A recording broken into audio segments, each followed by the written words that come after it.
There was chaos all around. Among the collapsed buildings stood a huge monster with purple skin and a skeletal back, from which eerie shadows emanated. Fear and panic filled the streets, but only a lonely guy stands motionless and does not try to run away.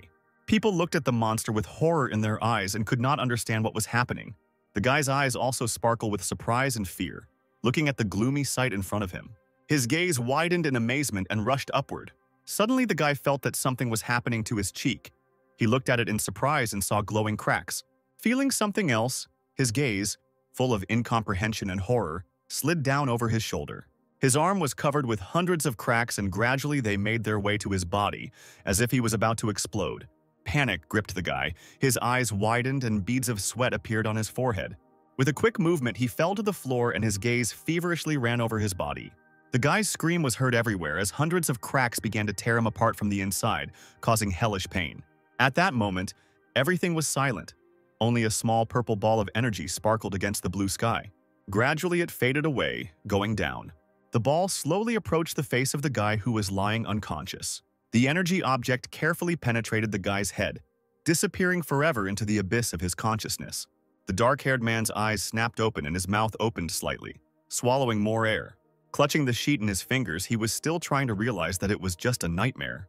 The guy slowly sat up on his bed, his black bangs falling slightly into his eyes. He turned to the large panoramic window, trying to finally come to his senses. Echoes of a dream flashed through his memory. The brain was still drawing scary pictures consisting of scary, scaly monsters, under whose feet the city burned with red flame. Panic swept through the streets as everyone fled in terror, past buildings drowning in flames. Some people flew up like a light feather, and white lightning sparkled around them. Not understanding what was happening, the crowd of people froze in place, watching as others floated in the air. The guy was brought out of his dark memories by a sharp knock on the door. The dark-haired man sharply looked back at the sound, hearing a female voice after, which asked, "Brother, did it work? Have you awakened your talent?" The guy's thoughtful gaze looked down at the palm in which the black stone lay. The surface of the stone was decorated with two bright patterns that looked like circles. From it, a direct bright lightning flashed, and then the inscription, "Low-level talent." The guy exhaled deeply, closing his eyes, and drops of sweat rolled down his forehead. "If I don't become a warrior, then how can I protect my sister?" he thought. And a black stone fell with a dull thud at his bare feet. The dark-haired man lowered his head, hunching his back. Suddenly, the door swung open and a girl entered the room, a smile on her face. Her eyes, seemingly without blinking, looked at her brother, and she herself froze in anticipation, timidly asking, "Well, what?" The girl clasped her palms, pressing them to her chest and moving from foot to foot, again asked, "What is the result?" Without raising his head, the guy grinned and replied, "Excellent, of course." As soon as the sister heard these words, her eyes seemed to shine and, not believing her ears, she asked again, "Really?" An awkward smile touched the guy's lips and he quietly replied, "Don't worry, I will definitely become the strongest warrior." The girl jumped high, crossing her legs and screamed sharply with joy, "I knew it! My older brother is the best!" The guy's face reflected bewilderment, seeing his sister so joyful, while the girl said with a wide smile, "Let's go! I prepared your favorite dish. We need to celebrate the awakening." Just as the brother wanted to follow his sister, a pop-up window with inscriptions appeared in front of him. The guy's eyes widened in surprise, looking at the window that appeared in front of him. He froze in place while the sister, not seeing anything in front of her, put her hands on her hips and said loudly, "What are you waiting for? Move!" It was a status window with the words, "Person, Nicole, talent for improvement, low level, freeze talent, low level, not awakened." The dark-haired man's eyes became even wider. He pulled his palm forward, still not believing what was happening. The status window shook sharply, blurring into the air. It glowed blue again, but the inscription changed to "Man Nicholas, talent for excellence, low." The guy looked up, looking at the window in surprise. Suddenly, his sister's hand grabbed his wrist, stopping his attempt to touch the status window. Nicole pulled her brother along, shouting, "Come on! The food will get cold!" She quickly steps forward, while Nicholas, in slight bewilderment, tries not to get tangled in his legs. The two hands clasped together suddenly glowed with a purple glow. The status window appeared before the guy's eyes again. It read, "Person, Nicole, talent for improvement, low level, freezing talent, low level, can be copied." Nicholas's breathing became ragged. "Can I copy it?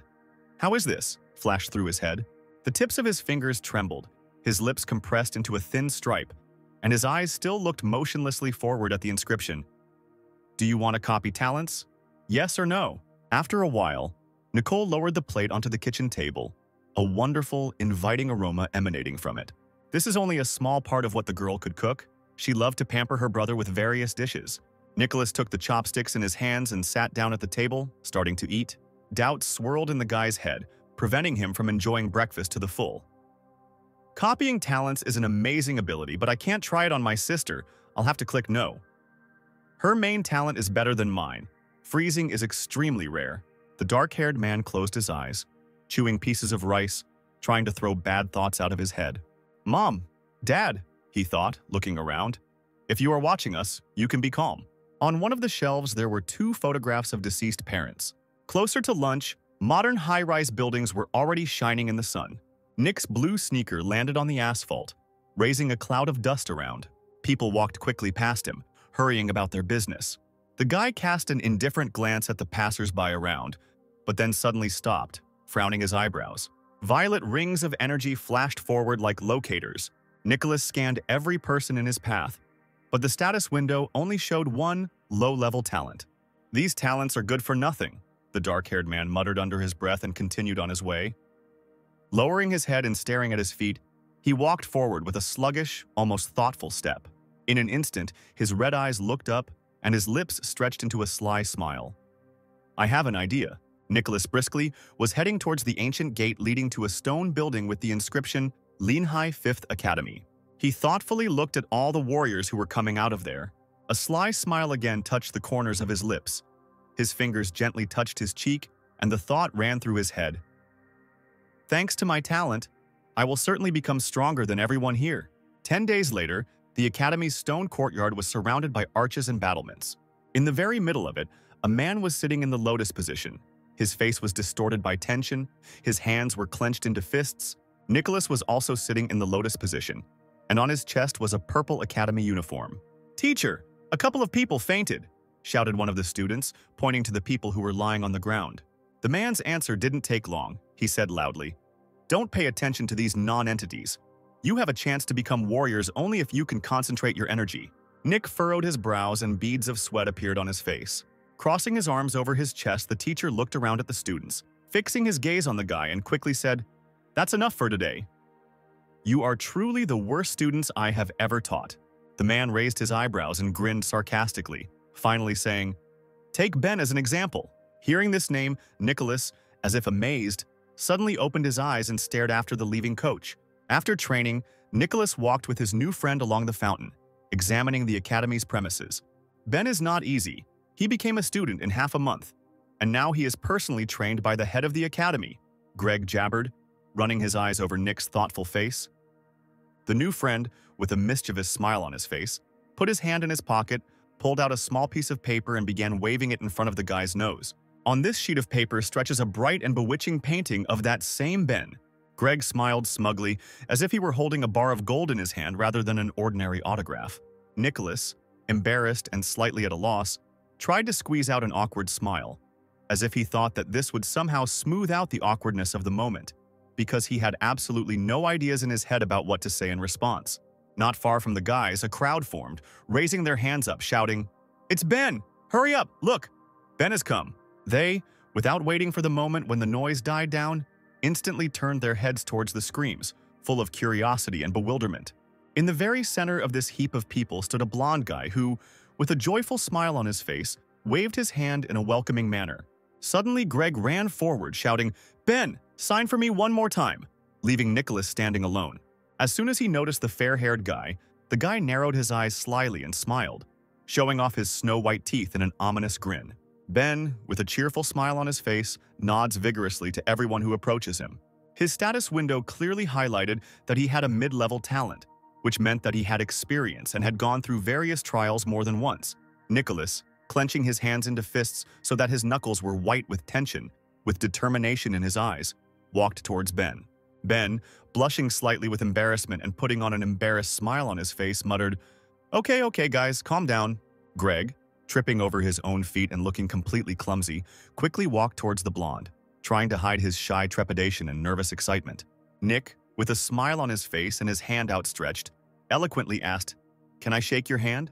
A long line of people lined up in front of Ben, eager to shake his hand and express their admiration. A proud smile spread across his face as he heard the people around him enthusiastically admire him. "Buddy, it's your turn," Ben said relaxedly, extending his palm towards Nick.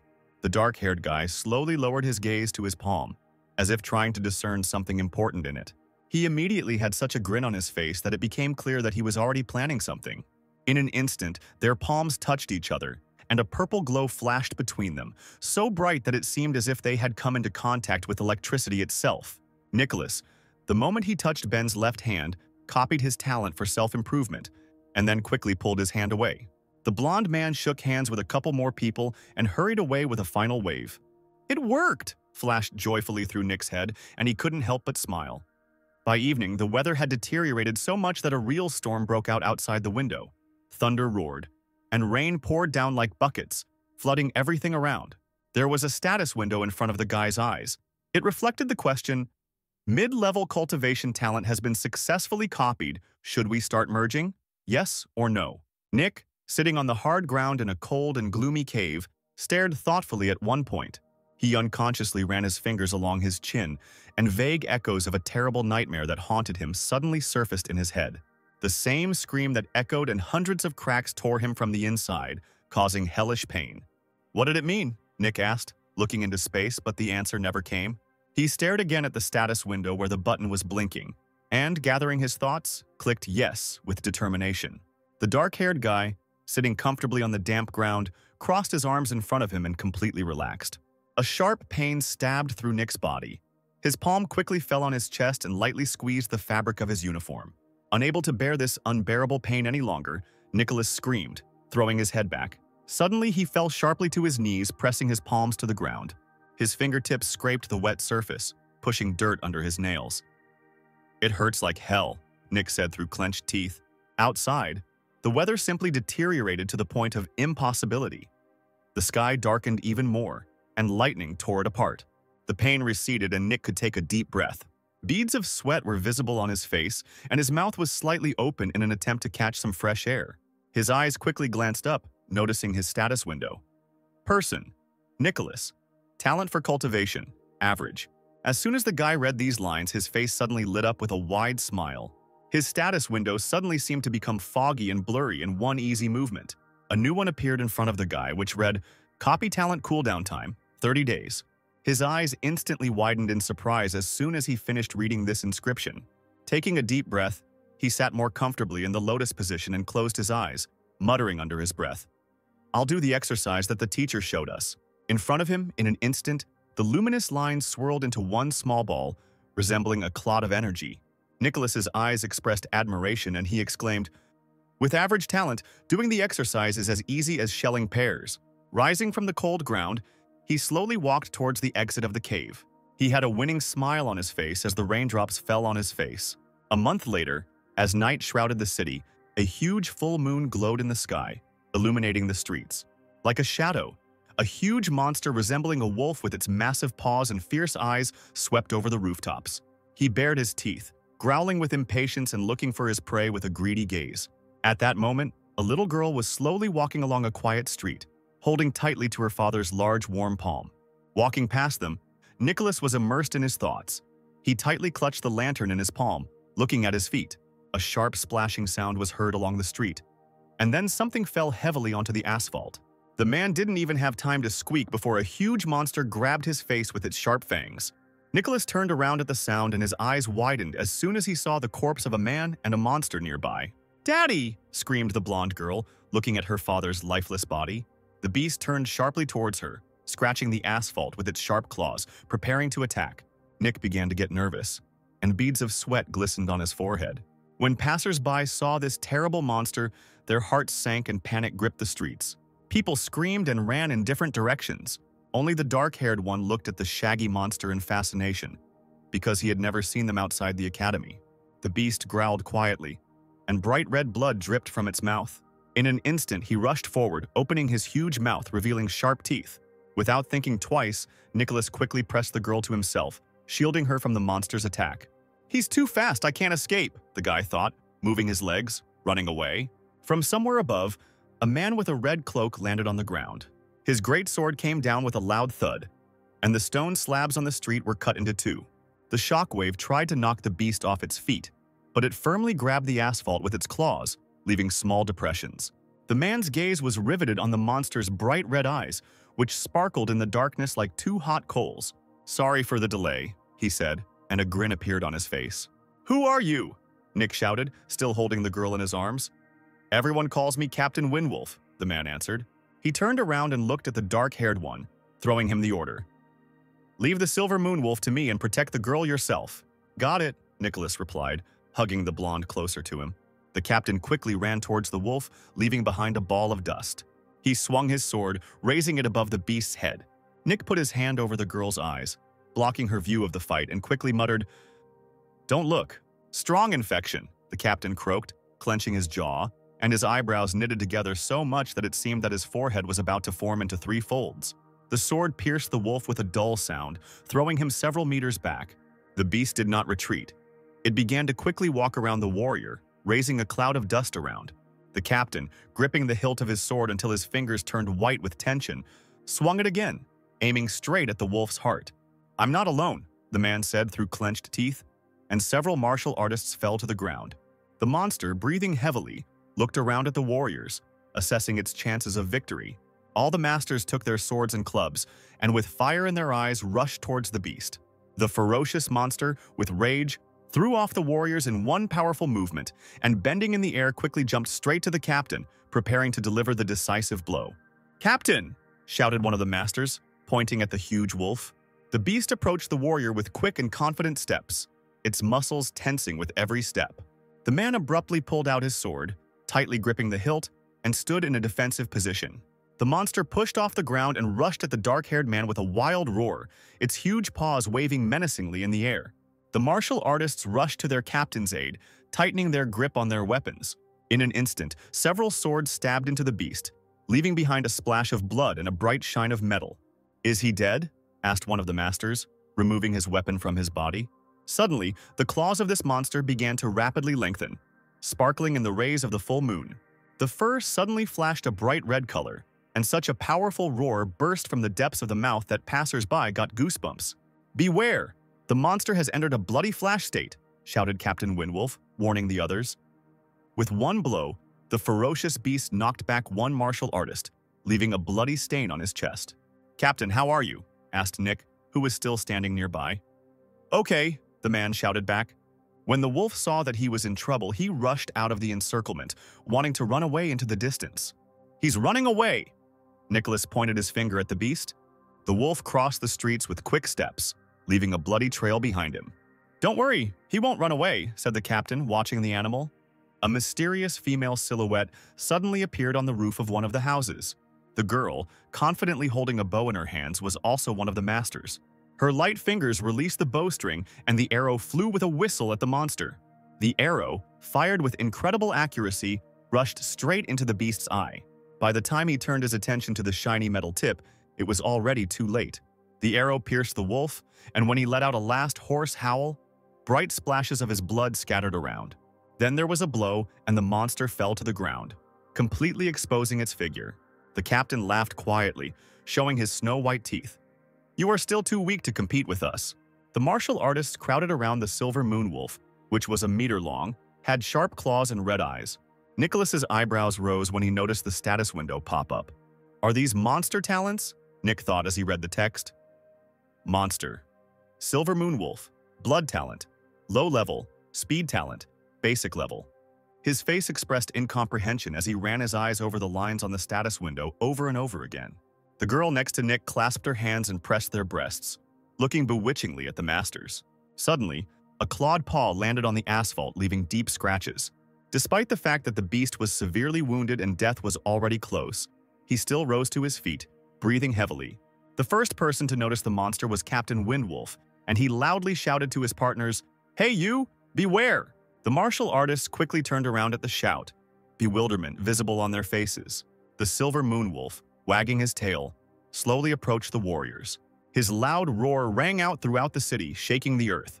"Captain, what should we do?" shouted one of the masters, thrusting his weapon forward. "Don't worry, the creature is pretty weak. Leave it to me," shouted Captain Windwolf and looked behind him, adding, "Hey, guy, it's not safe here. Leave here immediately with the girl." Nick, as if rooted to the ground, stood with his mouth open and eyes wide open, unable to take his eyes off the silver moonwolf. Then a sly smile appeared on his face, and the thought flashed through his head. This is a great opportunity. Nicholas, in the blink of an eye, rushed past the captain, leaving behind only a light breeze. He swung his fist, cutting through the air around him. The blow struck the beast's face and it whined quietly. The touch was only for a second, but it was enough for the monster's talent to be successfully copied. Nick's fist flashed with a bright white light, like 100 lightning bolts. The guy deftly turned over in the air, performing a back somersault. Nicholas landed on the beast's back, riding it as if it were a horse. He clenched his hands into fists and raised them high above his head, demonstrating his strength. Within a second, they landed on the wolf's back with a strong blow. A loud crunch of bones was heard and splashes of blood flew in different directions.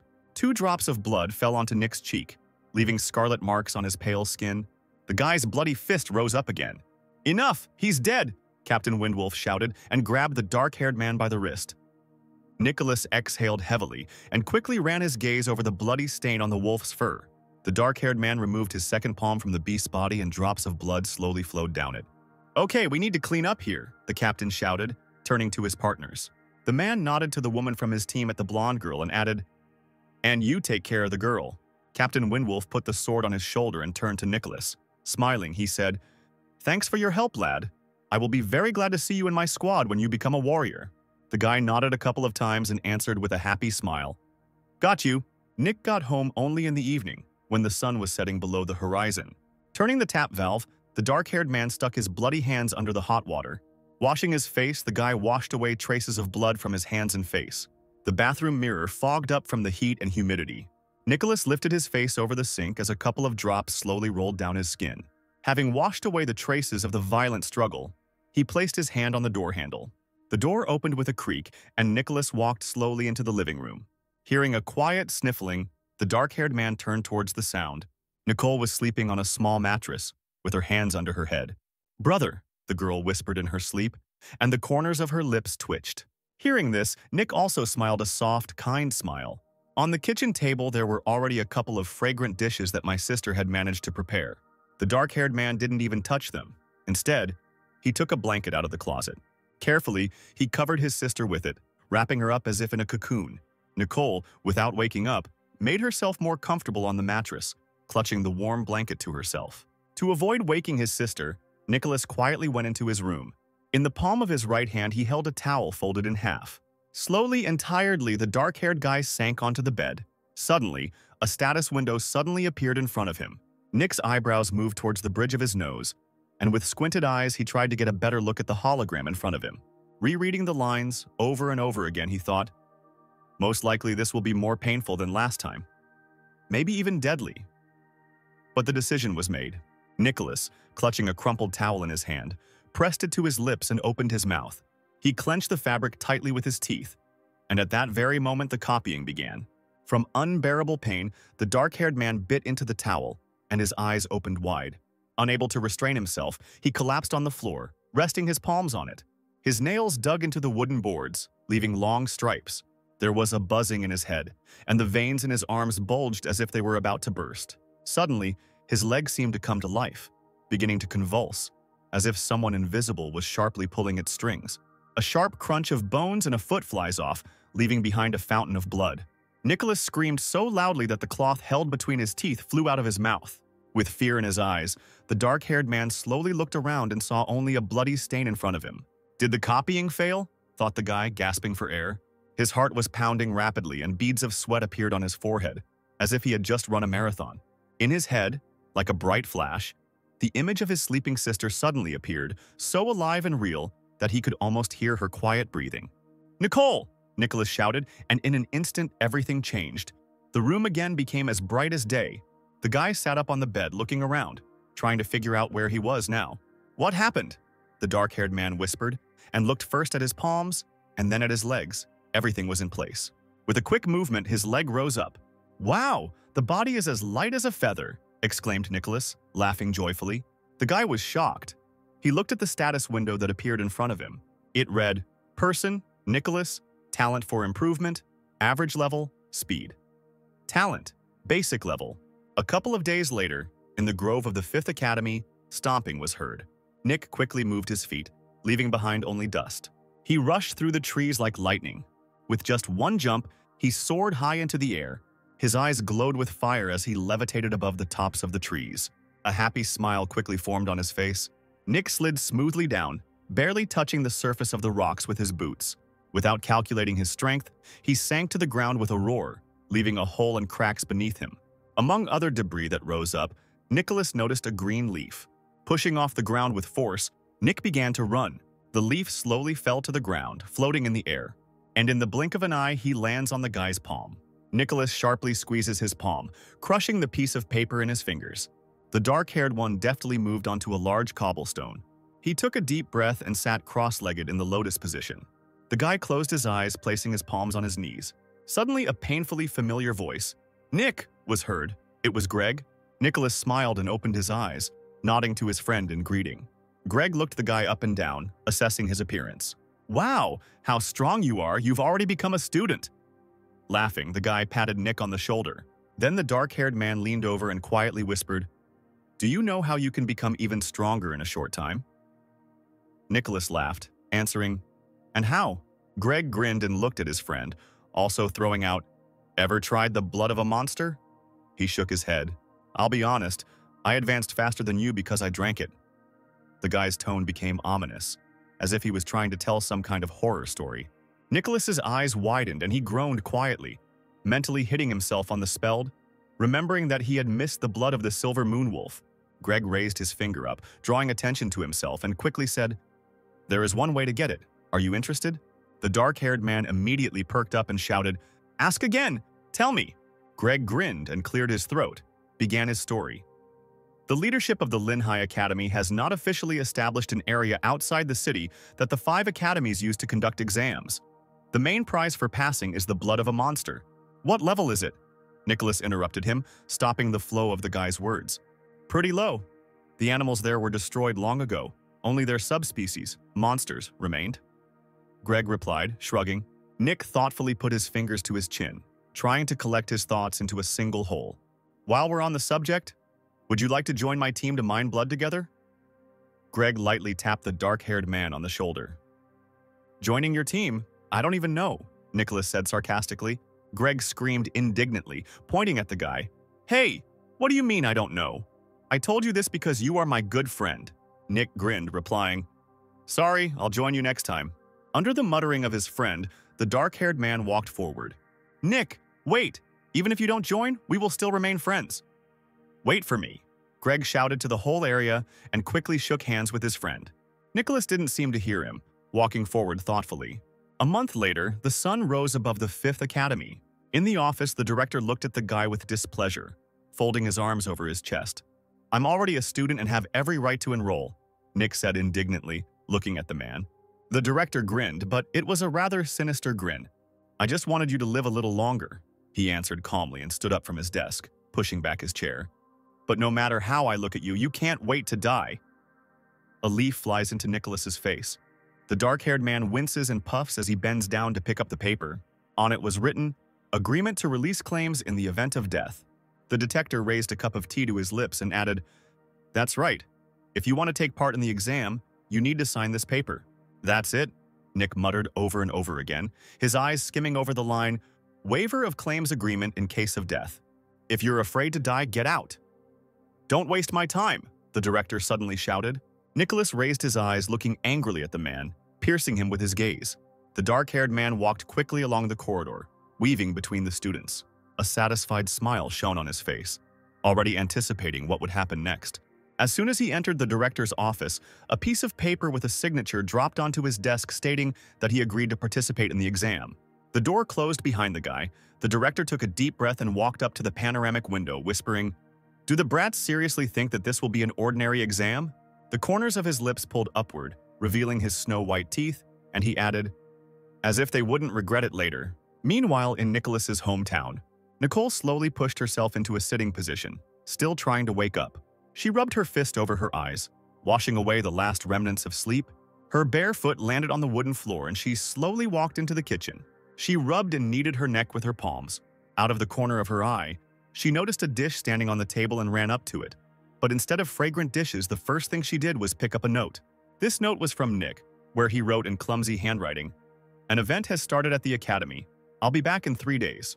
Nicole exhaled sadly, and only one question popped up in her head. "Everything will be okay with him, okay?" The Fifth Academy, Martial Arts Training Ground Number 5, was a rather gloomy place. Crows flew everywhere, only adding to the atmosphere. Buildings kept cracking loudly, as if they were about to collapse.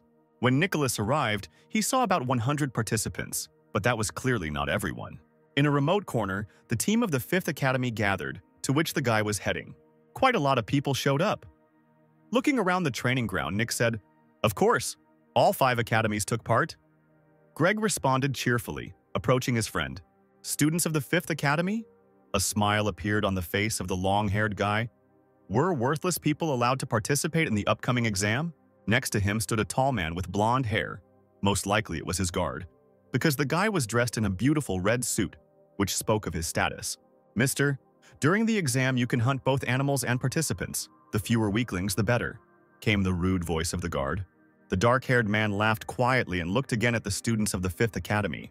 Greg still couldn't stop telling Nick about the other students. His finger jerked sharply towards the long-haired man and he said, "See that guy? This is Darren, the genius of the First Academy. In his family, he is the strongest of the young generation." Nick looked at Darren and chuckled, quietly saying, "Oh, so he's from the First Academy, then it's no wonder where so much arrogance comes from." Suddenly, there was the sound of a ball scraping on the asphalt. Many students turned around, and Darren and his guard followed their example. The heel landed on the ground with such a loud sound that the guy attracted even more attention. "Darren, come here! I will stab you to death!" he shouted loudly. The long-haired man only grinned at such a threat and calmly said, "You again? I kicked your ass 10 times, aren't you tired yet?" A grin appeared on the face of the guy opposite. From loud screams, the crows flew over the training ground. "Who is he?" asked Nick, looking at the guy in surprise. Greg frowned and spoke quietly, as if he was afraid that they would hear him now. "This is Wright, the genius swordsman of the Second Academy, who has grabbed Darren several times in the past." The director noticed the tension between the students, clicked his tongue, and spat saliva on the ground. "Completely cut off from life," he shouted, looking around at everyone who was now in front of him. Nicholas shrugged his shoulders nervously, meeting the director's gaze. Come on, Wright, I believe you!" Suddenly, Nick shouted, raising his hands up. Wright, in turn, looked at the dark-haired man with an uncomprehending look. A mechanical voice came from the loudspeaker. "Fighting outside the wilderness area is prohibited. Violators will be disqualified." "Lucky you," Wright growled through his teeth. He quickly twisted the sword in his fingers. "As soon as we find ourselves in the zone, I won't leave a living place for you." He turned around and walked away from Darren. The First Academy student just laughed loudly. Wright stamped his foot, stopping next to the students of the Fifth Academy. "Hey guy, I see you are brave since you dared to encourage me in front of Darren. Identify yourself." He put his hands on his hips, looking at the guys in front of him. "Nicholas, from the Fifth Academy," the guy answered in a calm voice. Wright's eyes widened and he groaned quietly. "Good name, a leaf blocking the sun. Where has this been seen?" His eyes opened slightly in surprise.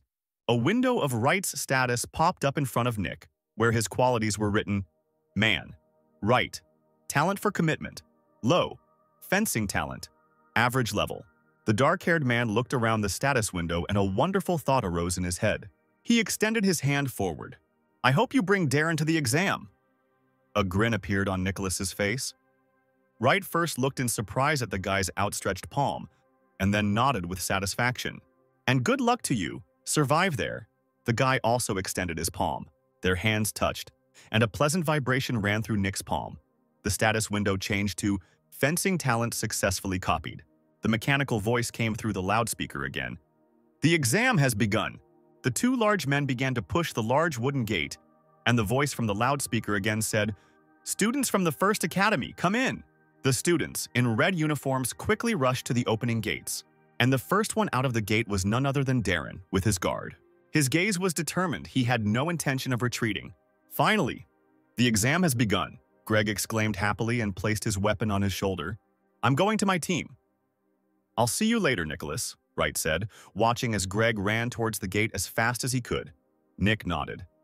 The guy stretched and added, grunting, "First the first academy, then ours, the second. And you the fifth academy. Start last. I don't envy you." Wright gave a final wave and left to join his team. Nicholas just rolled his eyes at his statement. A couple of hours later, the dark-haired man was already running quickly through the dark forest. His gaze was focused. With quick movements, he pushed off from large tree trunks and jumped long distances. In a remote part of the forest, he sank to the ground, throwing the backpack off his shoulders.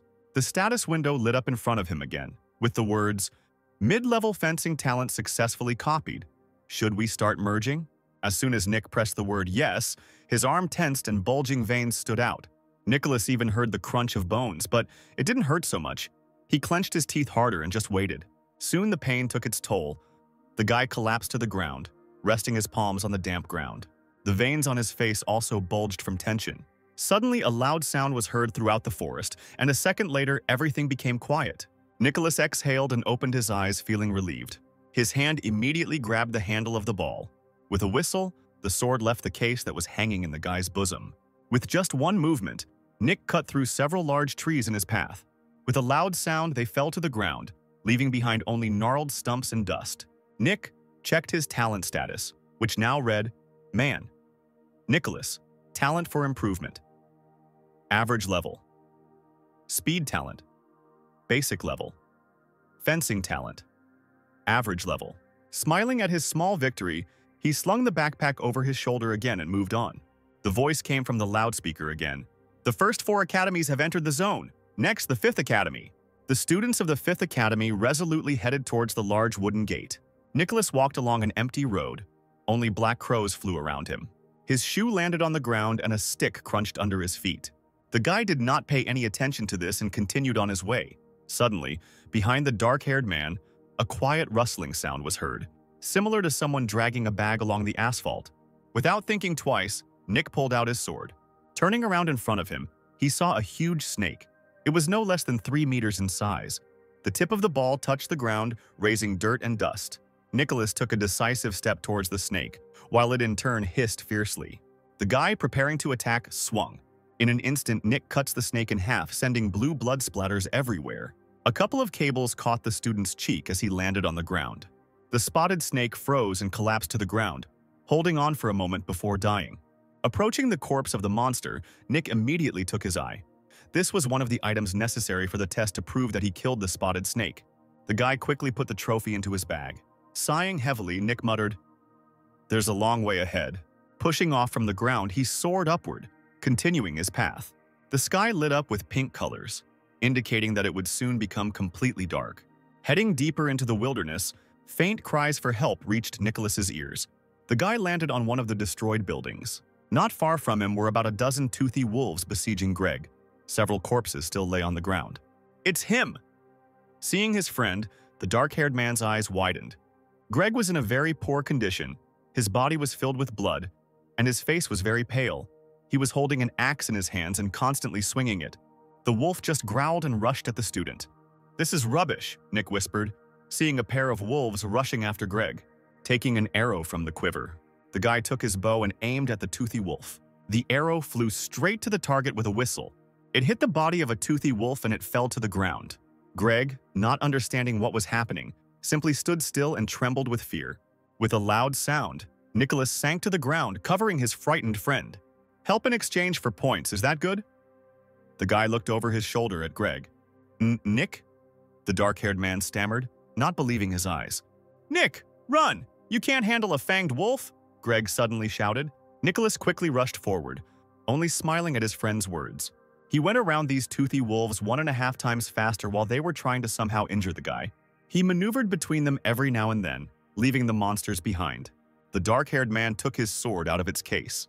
The look became more serious than ever. Thanks to his talent for fencing, he was able to accurately guess the time and deliver the killing blow. Every time he swung, he was sure to take the lives of the monsters. Seeing the blood splashes, his gaze changed from more serious to more frantic. Greg's pupils dilated and his throat tightened at the sight. After some time, the bodies of a dozen toothy rolls were already lying on the ground, and Nicholas's uniform was covered in blood. Touching the wolf's mouth with the tip of his sword, the guy cut off one of the fangs with a slight movement. Nick took it in his palm. smearing the blood with his fingers and put the sword away. As agreed, I'll take the points for the wolves for myself, the guy said, putting the fang in his backpack, looking at his friend. Otherwise, he just nodded. Throwing his bag over his shoulder, he turned to Greg and asked, "Are you planning to continue?" The student plopped down on the ground and exhaled. "Nah, I'm done. The exam turned out to be much more dangerous than I initially imagined. I'm lucky I survived it all," Greg added, wiping the sweat from his forehead. "My teammates are seriously injured. We need to get them out of here as soon as possible." He nodded at the students lying nearby who were bleeding. "It looks like this is the only thing you can do now." Having said this, Nicholas got ready to leave. At this time, Greg's expression changed and he shouted, "Nick, wait! Pseudo-monsters are being introduced into the depths of the zone. Be careful," the guy added, thereby attracting Nicholas's attention. "Pseudo-monsters?" the guy asked and turned back to his friend. There was a gradation of creatures on the territory. First there was a beast, then a pseudo-monster, and the most important thing was a monster. Greg gritted his teeth and said, "I heard the students of the First Academy decided to attack a snake more than 10 meters long, and it was one of the pseudo-monsters." He didn't know whether it was good or bad to tell this news to Nick. "Killing him will give you 500 points, he added, exhaling, looking at his friend. 500? Nicholas asked. Excitement began to play in his eyes. He was definitely shocked by this news. Grabbing Greg by the fabric of the uniform on his chest, Nick growled, "Where is he now?" With a trembling hand, the guy pointed somewhere forward and quietly added, "In the southeast." Nick's gaze followed his friend's finger, peering into the distance. Nick pushed himself off the ground and rushed forward, leaving Greg to bite the dust. 500 points are not lying around on the road. If I get them, then first place is mine. Nick's eyebrows narrowed to the bridge of his nose, and his gaze became more gloomy. "Nick, take care of yourself." Greg looked at his friend's disappearing back and took a long breath. Nick, like lightning, rushed through the ruins that looked like houses. After running some more distances, he stopped. His eyes widened and his breathing became ragged. The corpses of students lay around him. "This is the uniform of the students of the First Academy," thought flashed through Nick's head when he noticed the red tint of the vest on one of the corpses. The sound of an explosion was heard in the distance, and just by the sound one could understand how intense the battle was. "He's there." The guy's hair moved from a strong gust of wind. Pushing off from the ground, he covered a long distance in one jump. About 30 seconds later, Nicholas arrived at the scene, hiding on one of the rooftops. There was complete bewilderment in his gaze as he looked at the battlefield. On the field, 10 students were besieging a wounded purple snake, which was not 10 meters long, as Greg said, but reached 12 meters. "Forward!" Darren's voice rang out among the blazing fire. "We must finish off this creature," he added, and together with his guard rushed into battle. His sword struck the snake's scales with a loud thud. "Mister, the snake's stamina is running out. Now is the time to kill him." The peer is blonde and also delivered several blows to the monster's body. The spotted snake growled loudly. He was hit by a lot of arrows and had many live and sword wounds. The soles of Darren's boots entered the monster's liquid, slimy blood. "Great! I'll take care of the rest." The long-haired man quickly pushed himself off the ground. His figure towered directly above the monster. While flying, he swung his sword. The instant blow went straight to the frontal part, leaving behind splashes of blood. The spotted snake growled loudly in pain. A smile shone on Darren's face. As soon as he began to rejoice, the monster's huge tail threw him far away. He landed with a loud thud on one of the destroyed buildings. 500 points will still be mine, Darren said, groaning in pain. The monster fell to the ground with a loud thud. "Is he dead?" Ask yourself, Nick, who was watching all this from afar. The guy hit the concrete next to him with his fist. "Crap." "I'll come a little earlier," Nicholas muttered to himself through clenched teeth, looking at the snake's body. Darren pushed the stone away from himself with all his strength, getting out from under the rubble. "Congratulations, sir," said the guard. The long-haired one walked past the students and they bowed before him. A smile appeared on his face and he laughed quietly. "The first place is now mine by right," he shouted, clenching his hand into a fist. Suddenly, a loud roar was heard. The fierce spotted snake activated its blood power, just like the silver wolf, and rose from the ground. With a flick of his tail, he sent several students flying in one fell swoop. Darren and his blonde guard immediately tensed up, seeing how several students flew away from the monster. "Got into a bloody flash state?" Darren's face contorted, and his gaze became even more ominous than before. The next moment, the spotted beast disappeared into the distance, and the dark-haired one shouted, This is not a pseudo-monster, but a full-fledged monster. Then is it worth pursuing him? Shouted one of the students, and Darren turned around sharply, barking, "Of course! You can get 1,000 points for it." 1,000? Asked the students, and shock was visible in their faces. "Forward! We can't let anyone else get ahead of us!" Darren shouted again, and the students from his academy rushed forward. He himself also followed them, wanting to catch the monster as quickly as possible. "Wow, I never thought that a monster worth 1,000 points would appear here," Nick said excitedly as several small flashes formed around him. "Sorry guys, but I'm faster," he smiled, looking back at the students of the First Academy. The guy's palm landed on the cold concrete, purple sparks still emanating from it. Talent for speed, to the maximum. Everything around began to sparkle, and Nick sank to the ground, getting up in a pose, preparing to rush forward. His gaze became as crazy as then, and his eyebrows frowned, forming wrinkles on the bridge of his nose. He rushed forward so quickly that after him, stones scattered in different directions. Like a rocket, Nicholas, using his speed, rushed along the destroyed buildings. The spotted snake left a bloody trail behind it. It resolutely moved in the direction it knew. Nick sank to the asphalt, resting his hands and the soles of his boots on the concrete, or rather what was left of it. "The students of the First Academy have not arrived yet." "Great," he said quietly. And with his gaze, he noticed a huge trail of blood. Crouching on one knee, he touched the purple liquid with his fingertip. An unpleasant and cold substance touched the guy's skin, causing goosebumps. Without paying any attention to it, he raised his finger to his nose and inhaled the air as if he were a sniffer dog. Rising from his knees, he examined the huge building on which hung a worn-out poster, "Discounts up to 30%. Most likely it had once been a shopping center. "Apparently 1,000 points will go to me," Nicholas thought, and smiled at his own thoughts with the corner of his lips, and his gaze carefully examined the building. There was purple mucus everywhere, and it gave off an unpleasant, or rather even stinking, smell. Nick took a step forward and his boot stepped into the liquid that the ferocious snake left behind. "This creature is somewhere nearby." The dark-haired man confidently walked forward, but he also looked around, carefully examining the mountains of garbage around, in the hope that animals were hiding behind them. Finding nothing outside, he entered the task. The room was deep and stretched all the way. Noticing the monster, Nick froze in place. The spotted snake stretched out like a string, throwing its head back and opening its huge mouth. Some kind of white liquid was dripping from the ceiling, or rather from the sharp end of the stone. The beast greedily swallowed it, catching droplets with its tongue that glistened in the light. "What is he drinking?" Nicholas frowned, still standing rigidly, as if studying the actions of the beast. Obviously not ordinary water. The guy looked from under his brows at the monster, or rather, at what he was drinking. The liquid was transparent, but with glimpses of something white. With a ringing sound, Nick pulled out a sword from his bosom, which flashed in the light. "Okay, I'll think about it after I get 1,000 points," he said loudly, and pulled his elbow back, putting himself in a defensive position. Nick was running so fast that it seemed like his feet were barely touching the ground. Distracted from his occupation, the monster turned to the young man, showing with all his appearance that he was ready to defend himself. Nick flew up above the beast, confidently heading towards his face. Well, even though the snake was wounded, it quickly dodged the guy's attack. Her huge fist sank to the ground, shaking everything around. The stones flew up, along with Nicholas. Without control of his body, he turned over several times in the air. From behind his back, he pulled out a bow, and then also took arrows in his dexterous fingers. Pulling the bowstring, the guy takes aim, gathering all his abilities together. 3 arrows headed straight to the target, cutting through the air. There was a loud roar as soon as they hit the bullseye, or rather the monster's eye sockets. Nicholas landed not far from the beast, putting one leg forward and bending the other at the knee, his bow and arrows flying a little further. Without saying a word, Nick grabbed the handle of the ball and squeezed it tightly in his palm. Using his speed talent, he flew towards the monster again, not giving it a chance to recover. This only angered the beast. He swung his clawed paw, but Nicholas quickly dodged. The sharp end of the sword quickly pierced the hand of the fierce snake, and it let out a loud cry of pain.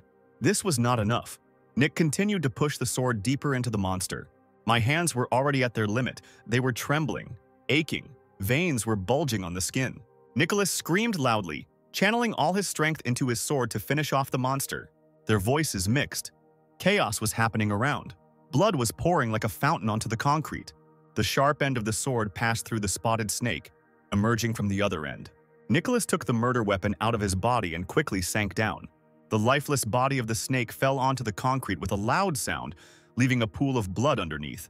Phew, Nick exhaled, smiling victoriously. The monsters are wildly strong. If Darren's group hadn't weakened him, I would never have managed it.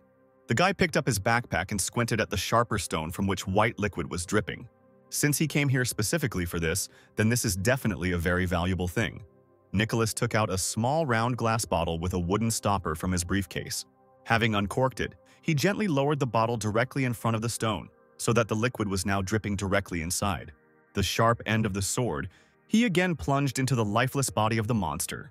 Puffing and grunting, Nicholas rotated the sword a couple of times, as if drawing some kind of pattern. The eyeballs will serve as evidence of murder, he placed in his palm. The monster's large eye, which in turn was bleeding stinking purple blood. And the blood from a monster's heart is incredibly valuable. Nicholas again ran his sword through the beast's flesh. Green liquid began to flow from his heart, and the guy quickly held up the bottle to fill it to the brim. "That's enough," Nick said, shaking the bottle slightly so that a wave of colored blood beat against the inner walls. The dark-haired man turned around and looked again at the sharp stone hanging down, along which white liquid was pouring. With a slight movement of his hand, he swung, cutting through the air. The sharp end of the sword quickly passed through the stone, splitting it in half. With a loud thud, one half fell onto the concrete floor. Nicholas squatted down next to his bag, muttering to himself, "The points scored are more than enough for first place." A happy smile played on his face when he remembered that Darren would soon arrive here. They took the eyeballs. The blood has been pumped out of the heart. The students of the First Academy screamed, looking at the corpse of the monster. "Only the corpse remains. Master, what should we do?" shouted the guard, looking back at his long-haired one. Who was that?" His knuckles turned white and his palms shook, clenching into fists. "Who dared to steal my 1,000 points? I will destroy him!" Darren shouted, making veins appear on his forehead. The sky still shimmered in pink tones, but the weather worsened. It began to rain, or rather, downpour. Nicholas sat on one of the roofs, safely hidden in the shadows, and quietly watched the team of the First Academy. He perked up slightly, like a sparrow in the rain, noticing the students leaving the building. The rain continued to fall, but they didn't care. They were too upset, too angry. "Master, that bastard who stole your victory points must be hiding somewhere and waiting. What should we do?" A tall man walked behind Darren, never ceasing to ask questions. "Search everyone we meet along the way. I have to find this little rat." The rain dripped down on Darren, and his black hair turned into hanging icicles. "We can't let him get away," he shouted, his brows furrowing and wrinkles forming on the bridge of his nose. "That's right," the students of the First Academy quickly responded. Nicola adjusted the strap of his backpack and chuckled thoughtfully. "Looks like I really should hide." Channeling his power, he rushed forward again, looking for a secluded place. He hovered over the roofs of buildings, trying to find shelter because this could not last long. "The exam will end in 3 days when the points are counted. Everyone will immediately understand that I killed the monster." Various dark thoughts crept into his head. He smoothly sank to the ground, looking around the larger area, which did not seem to be a business center before. "I think this place will be suitable as a shelter." Entering the building, or rather, what was left of it, Nick threw off his briefcase, placing it on the floor. The guy sat down on the concrete in the lotus position and took a bottle of green liquid in his hands. Without hesitation, he threw his head back, raised the neck of the bottle to his lips, and began to drink. Nicholas winced and quietly whispered, sucking in air through his nose, "Oh, I wish I could eat some peanuts so it wouldn't be so disgusting. Spit. For my sister's safety, I need to become stronger. To the bottom." The guy squeezed the bottle tighter in his palm. Holding his breath, he brought the neck back to his mouth and began to take more intense sips to empty the bottle faster. Meanwhile, Nicole sneezed loudly, closing her eyes. She wiped her nose with her finger, sniffed it, and said quietly, "Does anyone remember me?" Putting her hand under her cheek, Nicole sadly looked out the window at the school grounds where she studied. Nicholas placed his palms opposite each other and began to direct streams of energy at each other, thereby forming a whirlpool. Opening his eyes, he looked around and his happiness knew no bounds. "Holy shit! The speed of improvement has increased 4 times, he shouted, watching the bluish streams of energy around him. No wonder Ben and the others are improving so quickly. It's not just about talent and the use of auxiliary objects, the guy thought, looking at his bag.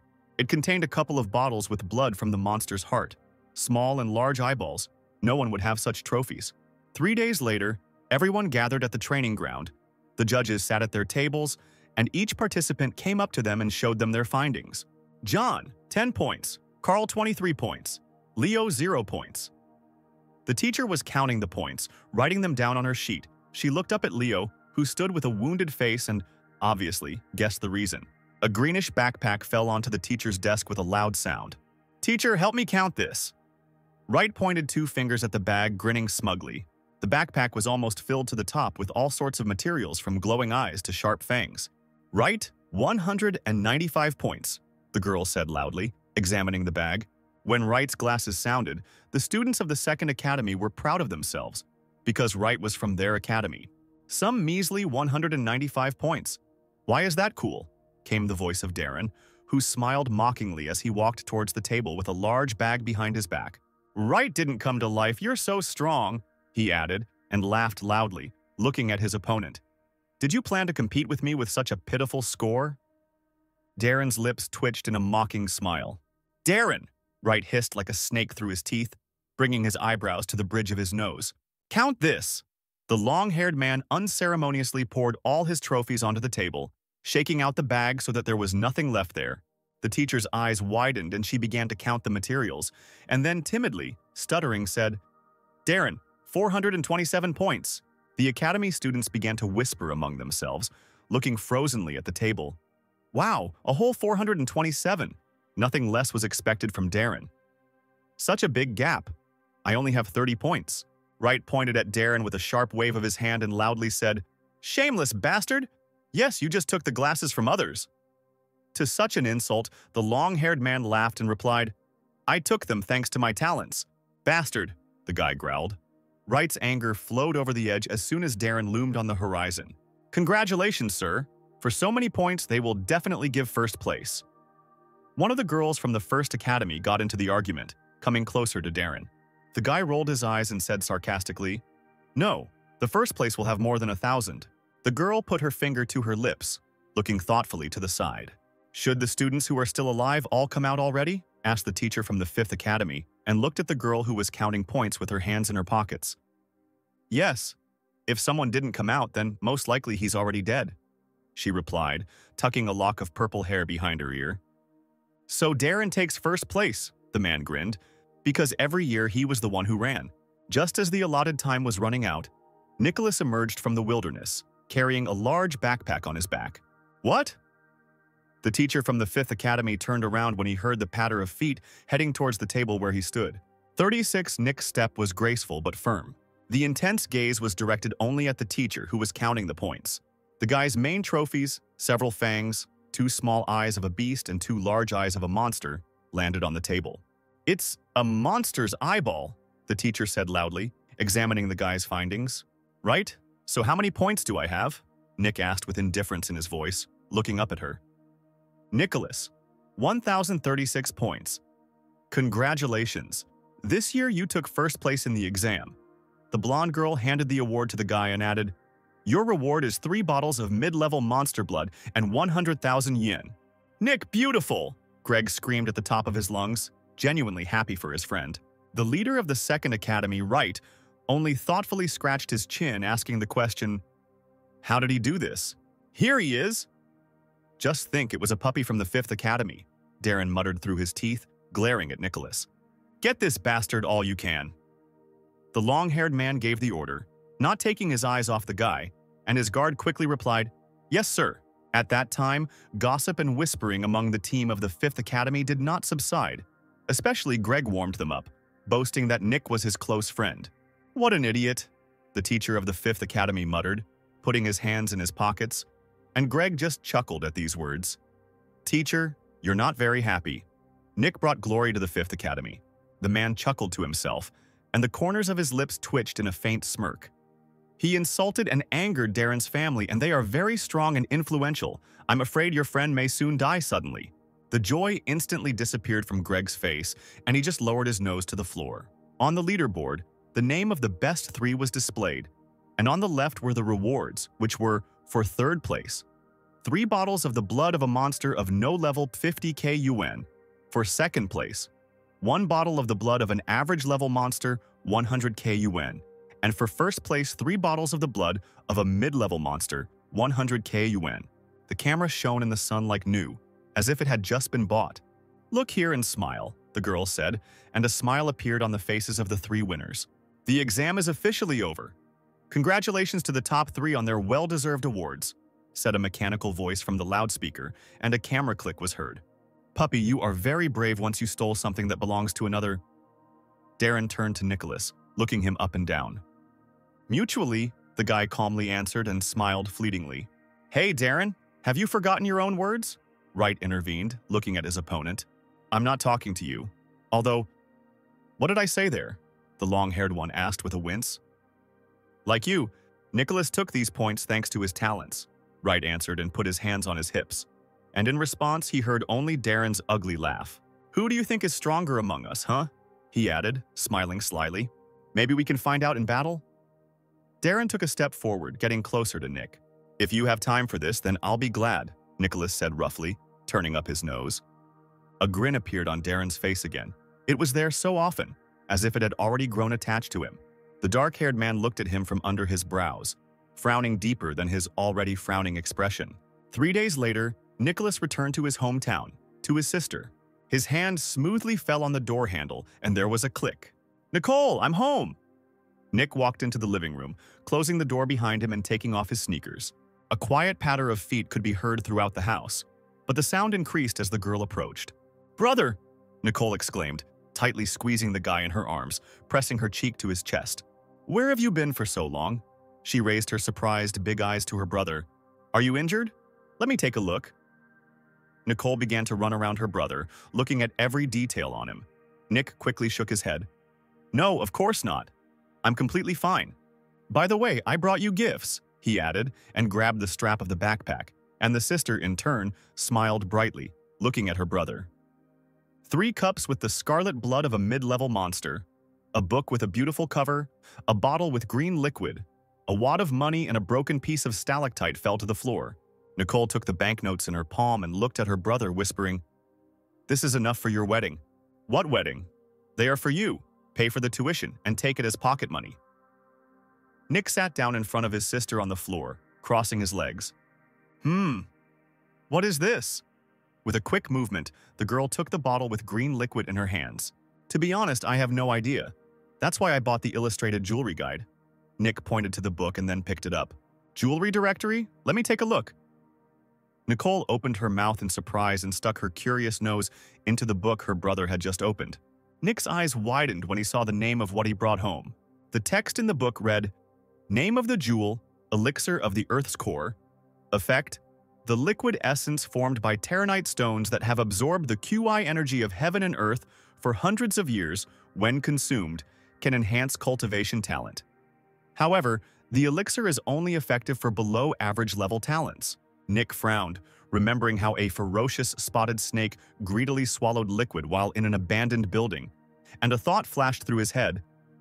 That snake apparently evolved into a monster by consuming that elixir. I would never have thought that something I got so easily would turn out to be a valuable item. "Hold it!" Nicole's voice brought his brother out of his transcendental thoughts. He looked up and saw a bottle in front of him. "This stuff can improve talents. It will be good for you to drink it," the sister said as she examined the green liquid at the bottom of the glass bottle, still handing it to Nick. "No, I don't need her anymore." Nicholas shook his head, his black hair carelessly falling over his face. "We better make you stronger, Nicole." His voice sounded slightly rough, and his gaze became more penetrating. "What? Me?" the dark-haired girl exclaimed, beads of sweat appearing on her forehead. She was clearly nervous. The sun slowly sinks below the horizon, bathing the sky in delicate shades of orange and pink. "Do you want me to drink this?" The sister's voice came again, so loudly that most likely passers-by on the street heard it. They sat opposite each other. In front of him were the trophies that Nick had obtained on the screen. The girl still could not believe that her brother was saying this seriously, because her talent had not yet awakened. "We will only waste the elixir," Nicole said, looking at the bottle in her hands. And her status window appeared in front of Nicholas, which showed that her cultivation talent was at a basic level, and her freezing talent had not yet awakened. Nick thoughtfully put his finger to his chin and fixed his gaze on the floor, humming quietly under his breath. "Hey, we can sell it. It must be worth a lot of money," the girl drawled, raising her brown eyes to her brother. "It won't work. The book says about the original Terranite stones that can appear where this essence was formed, but I destroyed them." Nicholas shook his head and got up from the floor, holding the book still in his hands.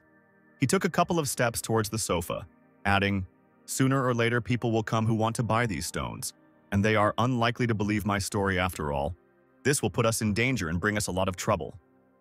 He continued, and with a slight movement of his hand, he threw the book onto the sofa, so that with a slight thud, it fell onto the soft surface.